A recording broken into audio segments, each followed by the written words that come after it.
From the University at Buffalo School of Social Work, welcome back to the In Social Work podcast. It's good to have you along, everybody. I'm Peter Savona. We appear to be in a moment in which diversity, equity, and inclusion are under almost daily and full throttle attack. The spirit of these initiatives are not only dismantled and undermined, but in a seemingly gleeful fashion. We thought it would be a good time for a conversation about this present moment and the future of social work and DEI. We reached out to our guest, Dr. Tonya Bibbs, a scholar and member of the Social Work Futures Lab, to comment on the future of DEI, the role of social work, and maybe most importantly, the future of social work given our current reality. Dr. Bibbs will revisit the question of the role of social work in society, and we'll look back at our collective histories and debate the multiple futures we can envision. She'll outline the Social Work Future Lab principles to frame the way forward. Dr. Bibbs will challenge the tendency to flatten DEI into training modules and the assumption that if we can just find the current, right, single lens, we'd be all good. She'll complicate that story and ask whose knowledge counts and whose timelines we're operating on. And finally, how to turn these insights into action. Tonya Bibbs, PhD, is Senior Research Associate at the James Bell Associates and Associate Professor at Erickson Institute in Chicago, Illinois. Hi, Tonya, and welcome to May 2025 in the United States of America. All right, Peter, thank you for having me. So we're in a moment, apparently, in which diversity, equity, and inclusion are under almost kind of, daily and, full throttle, gleeful attack. It's it's so widespread, at least in higher education, that the Chronicle of Higher Education has been tracking. It's a regular feature of their site. I'm sure you've seen it. Has been tracking the impact nonstop, and the list grows longer and longer every week. So, and mostly universities are kind of capitulating to the federal executive orders and the Dear Colleagues letter that was sent out in February to dismantle their DEI initiatives and deal, rather than dealing with funding cuts, grant cancellations, and increased kind of dictating of what can stay in and what needs to go. So we're a couple of social workers, and so are a lot of the people who listen to our podcast. And we know that the impact of these lists and these actions have real consequences and are most likely to affect the quality of life and social functioning of everyday people, particularly certain people who are marginalized in our overall society. So we reached out to you, and you kindly agreed. Um, to comment on our present kind of authoritarian moment, the future of DEI, the role of social work, and really, I think the future. We really want to talk about the future of social work given this reality. So before we dive into futures thinking, which we're eager to hear about, and our history to a certain extent, let me ask you to start by talking about what you see when you look at the current landscape, and especially why you agreed to talk with us today. Well, thank you, Peter. I want to start by saying I want to pick up on the comment you made. We are in a moment of daily gleeful attack on DEI. And I would say that that's a really good place to start because it really helps us as social workers parallel the experience, people with lived experience, the certain people that you described who are regularly dealing with the daily gleeful attack on their experiences as marginalized people. For us in academia, for us in social work, this is something that might feel new. I think for certain people, for marginalized people, it's not a new experience. So it puts us in touch as we should be as social workers with those experiences. So, in that regard, I would say that we have come closer and in more collaboration with the people with whom we work. The Mm. other point I would want to make is that this is a familiar place for social work. We have been in this place and we are situated in this place of questioning what is our role in society? What is social work's role in society? And how do we respond to what's going on around us? And I'm thinking now of Houston Park's work on the way that social workers uh, reacted to the internment of Japanese and the ways in which we were complicit. And this was a mega trend that was happening in that moment. And that's how, and we responded mostly by supporting the internment. So Yeah. not completely, but she makes a good case for the ways in which we were involved in that. And some people say we shouldn't say internment; it's actually imprisonment now. So I want to correct myself there. Yeah. The and so the question is, what is the role of society? What is the role of social work in society? It's something we need to think about. And I'd say the other piece, and one of the reasons I really wanted to talk with you today is this issue of DEI as a clustered concept. It is Mhm. something that is in many ways has become a mega trend in and of itself and really kind of imported from more corporatist human Mhm. resources Mhm. work, but it's not unfamiliar to social work. We have, since our inception, really been concerned with concepts of justice and inclusion, not without some battles between us about what justice looks like and what inclusion looks like. They have been central concerns to our field. So as we look back on our field and as we look forward to our future, I would like for us to center ourselves in what we know about ourselves and what we'd like to become, rather than being disrupted by attacks on what has really been an imported set of concepts. Yeah. I think when we spoke in preparation to talk today, one of us made a comment, it might have been me, I'll take credit for it, that the term DEI has gone from something that we aspired to, so to speak, to now being weaponized. It's a pejorative now. Yes. Which and that didn't take long, did it? Yeah. Um, Yeah. And it's interesting the number of ways in which that language can be co-opted as a weapon. But it's also language is also an opportunity. And one of the things that I like to think about is that language doesn't belong to anyone. We all have access to the words, but who has access to the narratives that we use language to construct certain narratives?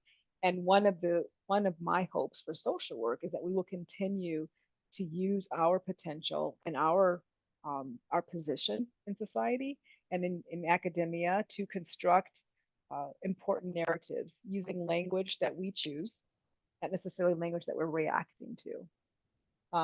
The other piece, I wanted to mention is that even in social work, DEI has really become sort of compliance driven, something that we, mhm. a checkbox that, certain checkboxes that we need to meet. And that's unfortunate because as those concepts have historically existed in social work, they have been really towards trying to move towards a different cultural trend or a different societal norm or a different way of being in communities or being with families, a different way of thinking about, if you're a clinical person, a different way of thinking about the evolution of a cell. So it has all of these developmental and transformative ideas that have been embedded in our work for years, and then we made it into something that was really, did you include this person in your Did you conversation? complete the did training? you Yeah. did you complete the training? The Yes, online training, no less. exactly. Yes. No. So Hmm. so I think this is an opportunity for us to step back and say, okay, what have we always been doing that we can continue to do, and what will we like to do differently? Yeah. And I really liked I know we're going to get into futures thinking, but I don't think you can really fairly talk about the future without acknowledging the history. And in some of Hmm. what you said um, about our role, our being social workers' role in Japanese internment, imprisonment. But, we're kind of complicit in the whole kind of Native American schools movement, and we don't have the Mhm. greatest track record when it comes to child welfare and Mhm. marginalized folks. And we were kind of involved in eugenics and supporting it in our own way. Mhm. So I think when I think about moving toward the future, I'm a proud social worker. I'm going to have a lover's quarrel with some of the things we've done, and haven't done. But I think we need to acknowledge it. Yes. And before, And I will say, and yeah, go ahead, please. when we do acknowledge it, looking back on the past, we look back at it, we look back on the past as a way to learn about what we don't want to repeat. Yeah, we've all Yeah, been in these conversations in courses when we've used these articles in courses to train social work students to get them to think critically about their roles. We've had conversations among ourselves. We look back on that history as a cautionary tale. So how does that cautionary tale inform us in this moment? yeah. Could I get like slightly personal here? When you were talking, it just hit me. Mhm. Something that's, I'm in Buffalo and you're in Chicago. Chicago, Yeah. Chicago.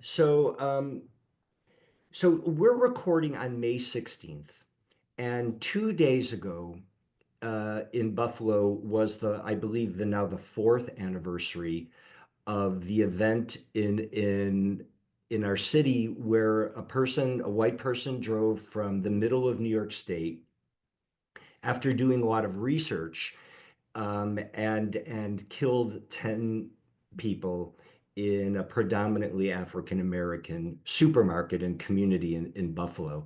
And I think it's fair to say that this shook us. um, well, it shook some of us. It didn't necessarily shock everybody, as you mentioned earlier. But what I've noticed, and I don't have any data on this, but while you were talking, it hit me that we have spent a lot of time in Buffalo talking about this and being hopeful that this awful thing would change what happens in our town. And honestly, 2 days ago, I didn't hear much about it at Mhm. all, 4 years later. And I'm not sure, I'm scared of what that means, um, but I'm not sure exactly what that means. Um, so here's to a So better future. here's to a better future. And I think that when I hear you describe this how time has shifted the way people are thinking about this event, I think about the issue of cultural memory and what we remember and what we choose to forget and who's included in that. If we think about this idea of inclusion, there's so many layers to inclusion. And one of those layers is cultural memory. So if we are so shook or shocked by something that happens that we need to remember it and commemorate it each year, each time that we want to remember that it happened, it's because we want to make sure it doesn't happen again. We cannot forget that this happened. Every September 11th, we do that. Mhm. And I'm not saying we shouldn't, but we do that. So what would happen if every year in our cultural memory, you remembered that this happened? If you go back to the Black families that were affected by that and say, how is this still living with you? How would we reshape our future, as you said, by looking at that history and by integrating into that cultural memory that frame of experience? I'm in Chicago. I'm a Black woman. I live on the south side of Chicago, which and Hmm. you said you're a proud social worker. I'm a proud social worker. I'm also a proud Chicagoan. I love Chicago, I do too, and, actually. and I am a strong ambassador for my community, my neighborhood. I live in Bronzeville. We have, and this is, I'm bringing this up in part because I love Chicago and love to say that, but also because I'm a proud member of a Black community with a really rich history that is often depicted in Mm, society as only violent when in our cultural memory, in our frame of reference for ourselves, we have a very different perspective.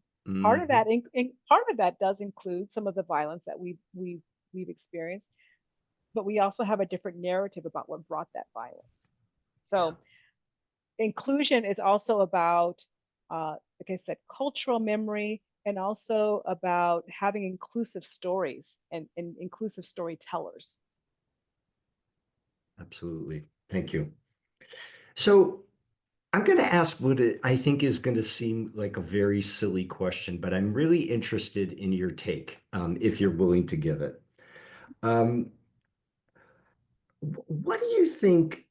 I read something in, I don't know if it was in Inside Higher Ed, or I don't know where I read it, but despite the attack on DEI initiatives and programs, I read that most Americans, the majority of US citizens, think it's gone like too far.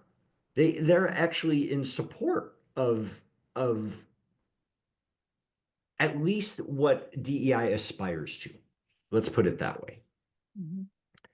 Mm-hmm. Yet, if you just look at our political rhetoric, you would think we're in a big hurry to dismantle this because that's what everybody wants. Mm-hmm. Um, what do you think drives the resistance to DEI initiatives? I know that's a broad question, Mm-hmm. um, and feel free to pass on it if you like. Well, I'd like to comment on a couple of a few different strings of what you talked about here. Sure. So you mentioned that, and I've seen this survey research as well, that most people are in support of DEI, the principles of DEI. And Hmm. I'm thinking now of a town hall. There's been all of these town halls that we've been seeing on YouTube and various media outlets of a small, predominantly white community where they were enraged about the fact that they have not yet returned this man from Venezuela who was Hmm. supposed to be returned to the United States. It was court ordered, and they were pressing their representative and saying, "Have why wasn't he returned? What's going on with that?" And to me, that speaks to this fundamental issue that we share, that I don't know these people. My guess is they probably weren't necessarily thinking about immigrant rights or thinking about their Latin uh, um, people in their community if they have them. That this probably wasn't on their mind before. Yet, when their fundamental sense of injustice, their concern about having justice was disrupted by seeing something happen, the courts, the rule of law, said that this man was supposed to be returned, and they're saying they're not doing it. And Hmm. that disrupted something in them that we all share. We all have a fundamental sense of justice. And so I am not surprised when I hear that at its foundation, most people are in support of diversity. They all are in support of justice, of equity and inclusion, because we do share this sort of fundamental desire to live in a just society. Now, what that looks like, that's something else. And I think that when when political agendas start convincing people that my sense of justice can only be achieved at the expense of someone else's, or that if someone else gets something, then I'm not going to, I'm not going to live in a just society, then we start sort of that then we start thinking, well, actually DEI is not a good idea. Because and so I think that there's an opportunity when we see what people are actually committed to, what their moral commitments are, to actually move forward with with building solidarity across differences. Hmm. Got it. Um, how about this one? What do you think about the criticism that the so-called left and that social work, the big social work, that pretty much they've gone too far with DEI. They've just they're too woke, they're too, you know, they and they're out of touch with most of the US population. Basically, what the message there is the backlash is really our fault. Mhm. Yeah. I know you just kind of spoke to that, but I wanted to ask that a little more Right. directly. Sure. Well, I think the question of gone too far really depends upon what horizon you're working with. And one of the things, we'll get more into futures work, but one of the things we talk about in futures work is scenario building. And what is the ideal future? What is the preferred future? Is it Mhm. that we transform society? Is that, society kind of goes as it is, and maybe there's more women in leadership positions, and that's your idea of, achieving um, inclusion? What is the end point? So this question of it's gone too far to me speaks to we might have different endpoints, and which voices and which communities are deciding what is the preferred future and what is the preferred endpoint. So I think that that is probably um, Hmm. it's an ongoing tension that's Yeah. probably not going to go away. Um, Yeah. and I think this question of out of touch, I, I think that social work has a responsibility to be in touch with our with communities, to be in touch with families, to be in touch with the policy concerns with that are most directly impact especially marginalized communities and families. Whether or not we're doing that is something that has to be an ongoing question that we ask ourselves, a critical reflective question that we ask ourselves. I think if we can answer it, and if we can constantly ask ourselves this question and answer it in a way that we feel like we can look ourselves collectively in the mirror, then I think that's a good practice.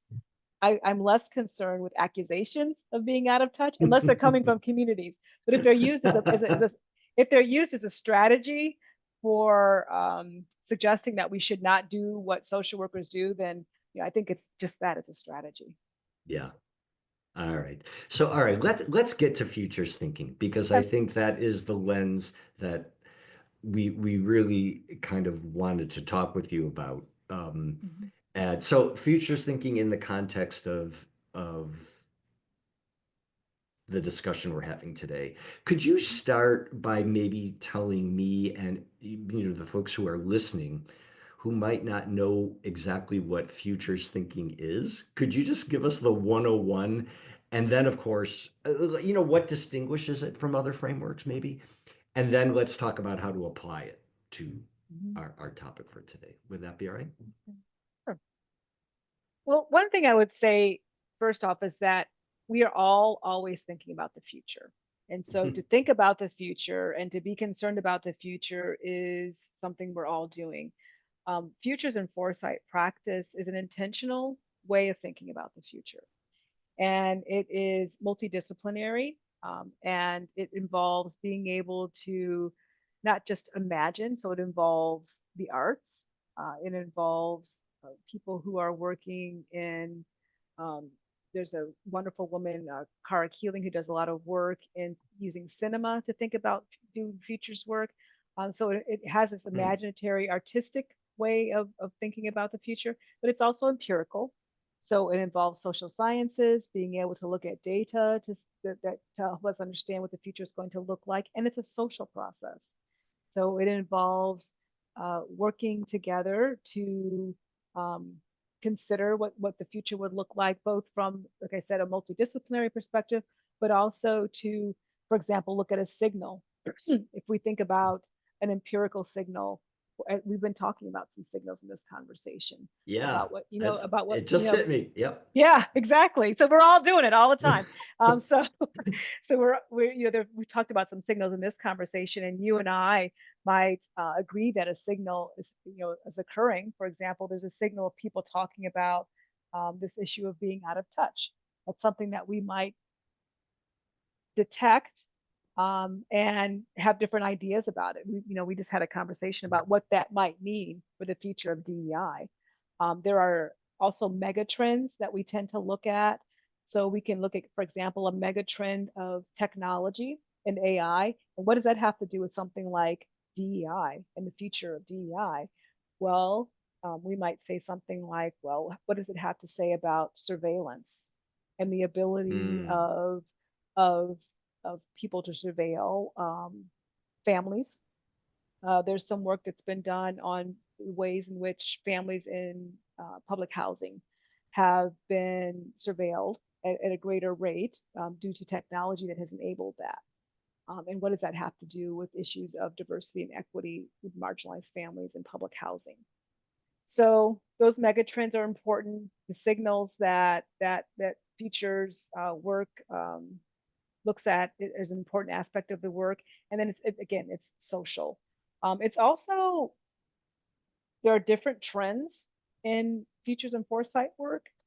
So if you look in a number of corporate websites, especially in the gas and oil industry, you'll see that they do a lot of futures and foresight work. They have for years done futures and foresight, always trying to predict what might the future look like for their industry. So there are uses of it that I would say, there's the good and the bad. There are people who use it to decide how can we increase our footprint of oil and gas in developing countries in the next 10 years. And that's a form, it's using the similar kinds of futures and foresight work to develop those agendas. In social work, we're more concerned with the critical and participatory aspects, traditions within um, futures and foresight work. And so that becomes really important because we're really thinking about how to transform the future and how to develop antidotes for a future that is not desired, that where things might collapse. gotcha. We're also concerned in futures and foresight work with disrupting these official futures. And by that, Yeah, what is think, that? Yeah, that, yeah. yeah, say So, more about the official so futures. sometimes we think about the future. When I think about official futures, I think about this sort of inevitability that can creep in. That this is inevitable. That this is the future we're going to have. Well, of Mm, course, the future of social work and the future of DEI will look a certain way because this is what the executive orders are telling us. Of course, this is what this is how we're going to design our curriculum because this is what our current moment is telling us. This tendency to treat things as natural and inevitable when they're actually socially constructed is mm, something that we want to disrupt. mm, The assumption that the people who are telling the dominant stories now are the people who are going to be telling them in the future, and the people who must tell them in the future is something that we want to disrupt. The the the tendency to forget the past and not pull different narratives from the past into the future is something that we want to disrupt. So there's this storytelling process that we want to embrace for our own purposes. And then mhm, also, I'd say the other piece that this is the last piece I'll discuss is this issue of multiplicity. That we often talk about future, often always talk about futures in the plural. So mm. it's not one future. There will be multiple futures. There will be multiple actors. There will be multiple forms of the good. And our part of our work is to plan for that multiplicity. A lot of things caught my attention there, but my ears really kind of it kind of pricked up when you said that a lot of these official futures are socially constructed. Um, and pardon me, what really hit me right away is kind of that whole postmodern perspective in that, okay, if we constructed this, the hopeful piece is it can be deconstructed. Yeah. So, so thanks for the 101. So now let's really get into it. And if I could invite you to take the lens that you know well and kind of lay that right next to our conversation about DEI in the current moment. I don't know. I know a little bit about futures thinking. I know there are principles, but if you could just speak to all of us like know almost nothing about this, that would be great. Um, Okay. So yeah, free reign. Take us on a walk us through this from a futures perspective. Okay. Well, we had the Social Work Futures Lab. I think we met, oh my gosh, it was over a year. And the process of asking this question of what can futures work do um, to help us think about the future of social work. Hmm. And we came up with 4 guiding principles: relating, creating, navigating, and complicating. And there's a website that you can go to, Social Work Futures Lab website, and go to and look at those in more detail. Hmm. But it could be helpful to think about those 4 guiding principles as it relates to DEI and social work. And as we think about, for example, relating, we started to talk about this a little bit. It's how can we think about how our preferred future would position social work to relate to challenges in the community. So we've talked about, for example, this history we've had in social work of when things get hot in society, we don't always show up in the way that we'd like to. So if we had a Very different way of diplomatic. Yeah. if we had a different way of relating to ourselves as social workers in society, what would that well how would that what would the future look like, and how would we act now to design that preferred future? Important So point. Hmm. you made the point of thinking about deconstruction as an important aspect, and I would say the piece beyond that is designing. So yes, there's we take this constructive of approach, like this was made, this society was made. We can deconstruct what we know and pull out some of the underlying assumptions that are supporting what we constructed, but then we can also then start designing something else. Gotcha. And so that piece is, I think, where futurism really makes a strong contribution to social work, starting with how we relate to each other, to our position in society, and to the crisis in our field. Um, the Mm. other part is creating, and so that piece really speaks to what we've been talking about this as well. This issue of um, how we set agendas as social workers. There's a lot to react to. There's a lot to react to in terms of the concerns that come to an office if you're a clinical social worker, the clients bring. There's a lot to react to if you're community-based social worker or a policy-based social worker. But what are we creating? What are we creating as a social worker? What agendas are we setting? What knowledge development are we creating that will position us to position our clients, position our communities, position policy to actually imagine something and do something different? Yeah. How, if we think about this trend now, it's just a great trend that came out of COVID of really thinking about care work. And care work has been something that, interestingly enough, I haven't heard enough of conversations about that in social work. But during COVID, care work became much more visible, Hmm. and there's been much more politicized because Mm. people understood that it's really important. It's essential, not just important, essential. And so how are we creating narratives about care work and positioning social work in those conversations? That's Hmm. something and how does that relate to DEI? Um, that in order to think about creating diverse, equitable, inclusive um, cultures, care has to be a part of that. It's not something that's just sort of um, an adjunct or a nice add-on. It's essential. Hmm. Navigating, when we think about the role of social workers in navigating this moment, one of the things that's really clear is that we don't necessarily prepare social workers to have not only the practice skills and the conceptual frameworks to navigate the volatility of the moment we're in, but we don't necessarily prepare them with the internal fortitude to navigate this moment, because that is really, that's the piece that's going to carry us through. The idea that we have each other, the idea that we can get creative, the idea um, that we can draw upon our history and the history of marginalized communities.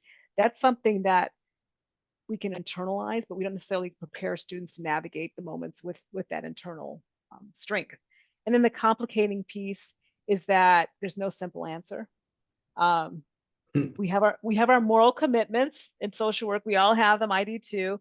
But I get really concerned sometimes when we start thinking about issues of diversity or justice or equity, and our our moral commitments, which we should have, become very singular, and we start thinking about one way to be diverse, one way to be equitable, one way to be inclusive. Mm. And again, we have to think in multiple ways. Otherwise, we'll become the authoritarians. We'll become the ones. It's like Peter and Tanya have come up with the ideal way, to do DEI and social work, and everyone else just needs to get on board with it. We'll be fine. We'll become the authoritarians, and we have to think about how we include in our designs multiplicity and complexity, Mm. including in the ways that we govern and including in the ways that we make room for multiple forms of knowledge. So I didn't want to stop you because you were kind of on a roll, but Mhm. could we back up for just a second back to the navigation piece? And specifically when you were talking about, I'm not sure, correct me if I don't get this right, but you were talking about, you made the statement that we don't necessarily prepare social workers to have the fortitude Mhm. to to kind of weave our way through this, the Mhm. uncertainty and instability. Mhm. And I don't mean to put you on the spot, so Mhm. uh, Mhm. but this might feel like it. How can you, maybe off the top of your head, or maybe even with a couple seconds to think it through, in the most practical way, how could we do that? What could we do that we're not doing now? Or what could we do better? Well, As an I educator, I'm dying to hear this. yeah, yeah. I remember there's two things that come to mind immediately for me. The first one is when I was getting my doctorate, and someone gave me advice when I was first starting out and said, you need to make sure that you are really clear on your purpose for doing this, your Mhm. purpose for getting a doctorate, because if you're not grounded in your purpose, you're not going to make it through, because there's going to be some tough times, and you need to stay focused on that. And for me, I had two things that pulled me through. One was, um, I had a theoretical goal. I wanted to sort of work through a theoretical idea, and it was really important for me to do that. But I also was really connected. I'm very connected to my own history, personal history with my grandmother, who's a very, very intellectual woman, very, very broad thinker. She Mm. did not get to go to college because of the times that she was in, but she was always reading and thinking. So I really felt like I was not just doing this for myself, but I was doing this for her and with her. And so that was me being grounded in my purpose. And how often do we really ask social workers to really dig deep down into their purpose for doing this work? And often, if we ask, I like helping people. I like children. I like families, and that's great that they come with that purpose. But how do Sure. we how do we support them and developing a deeper purpose, or even maybe even questioning some of the purpose that brought them to the work, and maybe interrogating that a little bit and grounding Yeah. it in a purpose that is aligned with the people that they truly want to help. So I think that we can do more work in this issue of purpose. And then the other piece is building relationships with each other, so that when we are put in positions where we have to stand up, we know that Mm. we have not only that we have each other's back. Yeah. So, when I'm And Are we both reliving our horror stories at the same time? I'm just thinking, how many times have I got out on the limb thinking I had people with me, only yeah, to look back, it's me on the limb. exactly. You stand up, but you're standing up alone. Yeah. And sometimes, for me, I would say that I've just gotten used to, like, Tanya, when you stand up, just assume you're going to be standing up alone. It might be a luxury Mm, that someone's with you, and that would be great, and it's great when it interesting. happens. But oftentimes it's just me. But because I become more involved with groups that I know will either have my back in the room or will have Yeah. my back in a sort of spiritual cosmic way. I don't feel like I'm standing up alone. And I think that we need to build those kinds of communities within social work so that we're not relying on social work students just sort of sending them out into the world and saying, good luck, be that good social worker. But we're preparing them to actually deal with the world that they're going to encounter. Yeah. And I just again I'm kind of like pursuing my own interest here, but I'm a lot of light bulbs are going off while you're talking. And in terms of social work education, I can think about how I think we or I could do that better because we kind of do that a little bit in like the explicit curriculum. Mhm.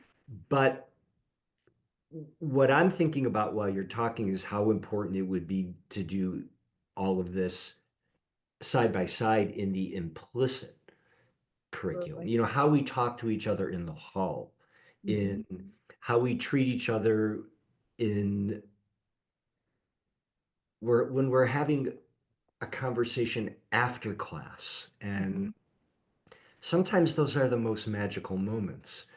But if we're not attending to them consciously, Hmm. in I think to use some of the language you use in a way that's relating and actively navigating, we miss that. Yeah. We, at least I miss that. I So love that. Thinking about the implicit curriculum, there's been some work done in social studies on the political classroom and how social studies teachers bring political conversations constructively into a classroom. And I yeah, think that's another aspect of the implicit curriculum that we, as social work educators, can improve. That we can think about how do we support students being able to have controversial conversations in the classroom in a way that's constructive. yeah. That doesn't that helps people learn how to listen to each other, help people work together across differences, because again the future has to be multiple, but that means the faculty has to be prepared to have those conversations with. They have to have the internal capacity themselves Yeah. to support that Oh no, conversation. not that. To support that conversation. And I want to say that one of the other things I really like about the future and foresight design is it does provide a framework. There's still you still have to be able to be able to be comfortable with the conflict that comes with it, but it provides a framework for saying, okay, let's sort of work with playing around with some ideas in this classroom. And students love it, I will say. Students Oh, love futures and foresight work. I can imagine. Yeah.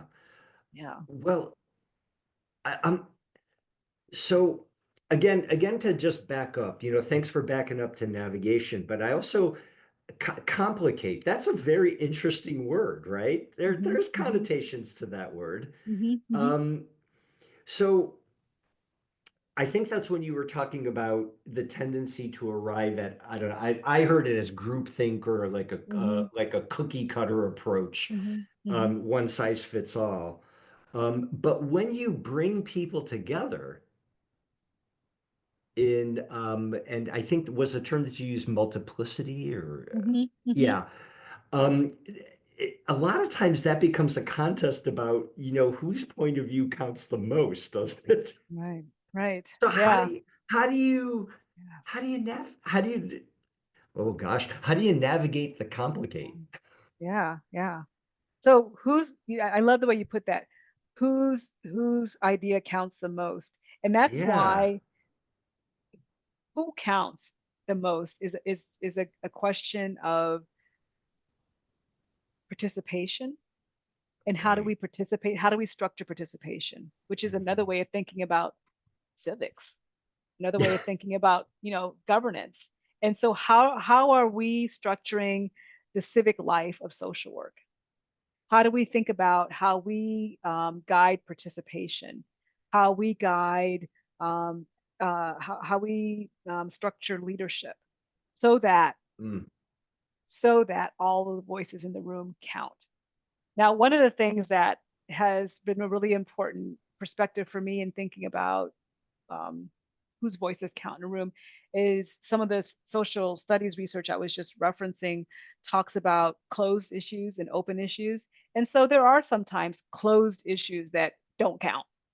And one of the examples when I would talk with students about this issue is if we're talking about different forms of discipline, one of the ideas that won't count is someone saying, "Well, I don't think it's abusive to put a cigarette out on a child's arm." I know that's a very extreme example, but there are some ideas that won't count. But setting that aside, there are many that will. Setting yeah. that aside, there are many because there's always going to be someone who brings in, well, what if someone says blank? That won't count. But setting that aside, there are so many things left that do count. And how do we structure the participation and the leadership and the ability to bring all those voices constructively into a conversation? The other piece that I want to bring out in that is that it's partly also about moving forward without consensus, moving forward without ethical certainty. And Mm, there's a beautiful description. I was reading once someone who was writing about postmodernism and making an accusation that postmodernism insists that there's no rules, yeah, right. there are no ethics. And I love the way that he responded to that and saying, no, it's not saying that we don't move forward. It's saying we don't move forward with certainty, but we must move. We just don't do it with the ethical certainty that modernism might have convinced us we had to have. Because as we know, you get 5 social workers in a room, there's going to be a lot of different opinions, and we can't be paralyzed by the fact that we don't all agree and insist upon a false consensus. We have to find ways to move forward with the multiple ideas, with the multiple ethical perspectives. Yeah, that's a great and again, I want to remind everybody that this response was in response to my question about how to navigate the complicate part Mm-hmm. of the model. So thanks. That was a great overview. The so how about this one? I'm attempting to get super practical. Mm-hmm. And we're also kind of bumping against our time limit here, but Yeah. I want to make let me try this one. See if I can get you to bite on this one. Okay.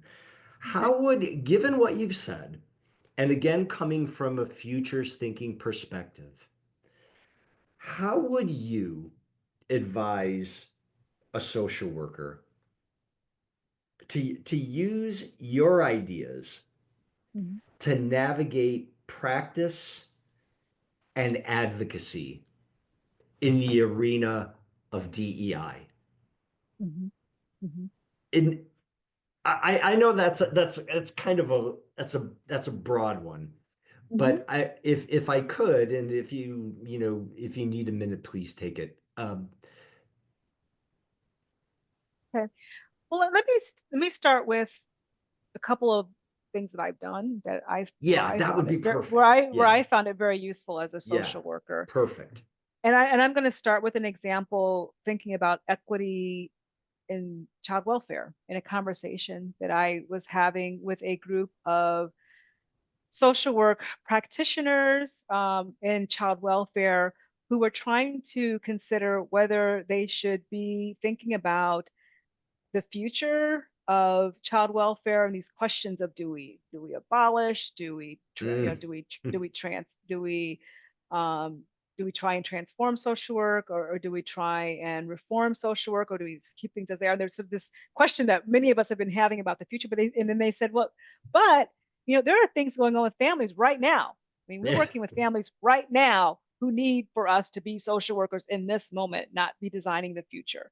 And one of the things that I love about futures practice is it allows us to be situated in different time zones. And by time zones, I mean the past, the present, and the future at the Gotcha. same time.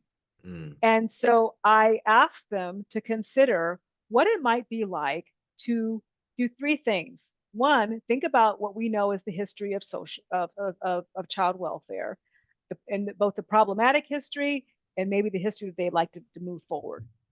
We talked a little bit about that history earlier when we talked about the ways about indigenous people and Hmm. the boarding schools. So that's one thing I asked them to think about the current moment that they're in. Their families have needs right now, and then also the future that they would like to design. If they're thinking about those at the same time, how does that speak to what their families need right now? And how does that speak to how they approach what their families need right now? And one of the things that they came up with is yes, I'm going to respond to the immediate need, but I'm also going to find ways to support maybe that need, not necessarily being a need that they have 10 years from now. So being able to say, okay, in this case, the need that they were talking about were material needs that their families needed around housing. So yes, getting them in touch with a housing voucher, getting them in touch with the housing need, but also as a social worker who has identified that this need is there, working with a committee that is developed that is looking at some of these root cause issues around housing needs in their community, so that 10 years from now they don't have someone coming to them with that need. So even whether you are a clinical social worker, more community level or more macro level social worker, you may be practicing at any given point in the time zones, as I call them, but that doesn't Hmm. mean that you can't be thinking about all three of them. And if you don't have a if you don't have a way of thinking about the preferred future, you will only respond to what's right in front of you. Oh man. I want to give one more example that I think social workers love, and I love Sure. too, because it's I love metaphor. One of the things that foresight and futures work does is it helps you, it helps us all make the unseen visible because we want to not just use foresight to say, oh, we want to imagine a different future. Well, a lot of us do, but we actually we want to design a different future. So one of the things that this practice does, an actual very tangible practice that I have found very useful, is making artifacts. So doing a simulation, so Hmm. a simulation, another really practice that's very common in futures work, is a simulation where we take a trip into the future and we think about, okay, if the future that we're going to go into, we're going to visit the future and we're going to imagine what we see. Maybe it's a transformed future, maybe it's a collapsed future where things have just fallen apart, and we're going to bring back an artifact from that future, much in the way that an archaeologist would. They would bring back an Hmm. artifact for something they saw when they were there. It might be a headline from a newspaper.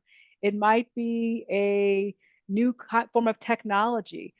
Whatever it is, you bring it back, you design it, you make it tangible, and then you describe, okay, what are some indications right now that this thing that I brought back from the future is actually going to come into being, right?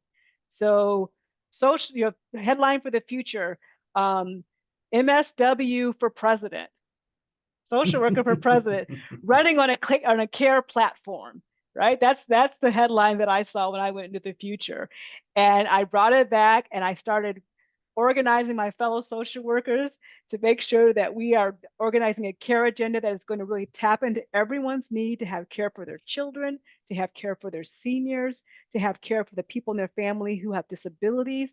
And social work has really gotten behind that. And as a result, 10 years from now, we have this MSW for president. So an artifact makes that real. Yeah. Well, you just gave me a great idea for us, an assignment in a There you course that go. yeah, I'll give you credit for it. Don't worry. No, That's fair. don't give me So, credit. I didn't make it up. well, I learned it from you. So, All right, we're bumping up. We're really bumping up against Mm. our timeline here, and I want to thank you for everything you've told us so far. But I want to give you the last word. With three thoughts. I mean, three thoughts that I Sure. think are really sort of pithy thoughts, I hope, on how we can think about futures-oriented work and social work and in DEI in particular. And first, the future isn't something that we predict. We're all thinking about the future, but it's something we practice. Futurism and foresight is an actual practice, much like social work. And equity Hmm. is not a trend. It has a long memory, a long history, and a future that is well beyond this current moment. And I'd like for us to be situated in all the time zones of equity, all the time zones of justice, so that we don't forget that what's going on right now isn't going to be going on forever unless we let it. And then the last thing I would say that our task is to resist authoritarianism and to cultivate liberatory alternatives to set agendas as social workers. We need to be agenda setters. And I hope that anyone interested in joining the Social Work Futures Lab consults our website and joins us in this work.